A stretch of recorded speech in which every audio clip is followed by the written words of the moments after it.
tell us your name, please. Tobin Mitnick. Okay, and Tobin, you can drop that paper on there now. Tobin, what's one fun thing you've done this summer so far? I traveled throughout the UK. Oh, nice. I did. I went to Britain, I went to Ireland, I went to Northern Ireland and Scotland. I did it all. Okay. It was beautiful. Were you surprised about anything? Yeah, I think because I'm getting a tiny little bit political, but I think everybody kind of makes out Northern Ireland to be kind of just this place that was like torn up by all the war that happened, you know, during the Troubles. But it's the most unbelievably gorgeous place. When we went over there in the ferry, it was just like a jewel. It was more beautiful than mainland Ireland. It's unbelievable. Is it the first time you've taken such a trip? Yes, I've been waiting to go all my life to the UK, which was Oh, great. wow, Yeah. nice. What made you decide you want to take that trip? Well, my girlfriend works for an auction house and she had some business in London.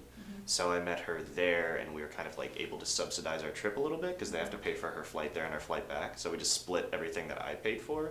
So it turned into like a relatively cheap trip in what is usually a pretty expensive place. And so it seemed like a good excuse. We like to go on a big trip every summer and good timing. Nice. Did you walk away with a favorite dish in your travels? Oh yeah, I really like conventional kind of like peasant dishes like steak pies and stuff like that. And I'm a huge beer guy, so I love drinking like real ale and delicious stuff on tap. Nice. Yeah. Good. We can pause there. Rolling.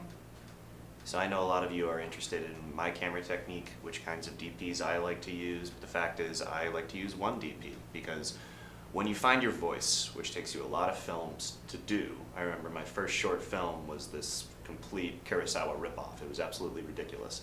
But when you find somebody who jibes with your particular vision, you want to keep them.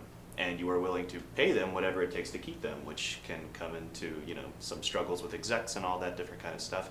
But I love a DP named Meena Singh. She gets what I get, and I feel I'm only going to use her from now on. When I was first doing my first realism films, things that were set in mainland Chicago, what I really loved is warm colors, things that resembled John Hughes, things that resembled Mike Nichols' early work, like The Graduate, when Technicolor was this gorgeous thing to look at and it wasn't just a given. And what Meena really saw in that is different angles at which to express different hues, and that was something that I'm more of a story guy.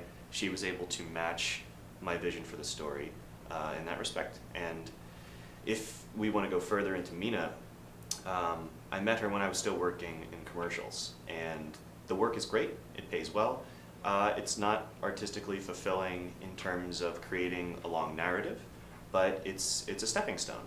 And she immediately stood out to me. We got a drink, and then I called her about 5 years ago when I started making features. And now we both have sustainable careers, which is a blessing. Did you find it hard to get funding for your first film? Yeah, it's always hard to find funding for your first film. We raised about 50% of the profits on Kickstarter.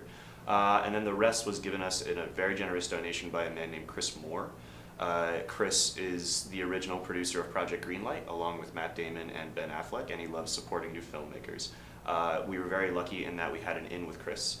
And so we had dinner, we told him our original vision for the mainland Chicago movie, and he funded the rest of it. I don't know if it was out of his pocket, but he knows a lot of people, and he was able to help us out. And last year you won a Spirit Award. What was that like? It was great. Even to be nominated with people like J.C. Shandor and people like, first of all, J.C. Shandor and I are coming up together. We've only been making features for about 5 years. But the fact is that you can only have a few films out and still be a really beautiful auteur, which he is. And so we are in the same category.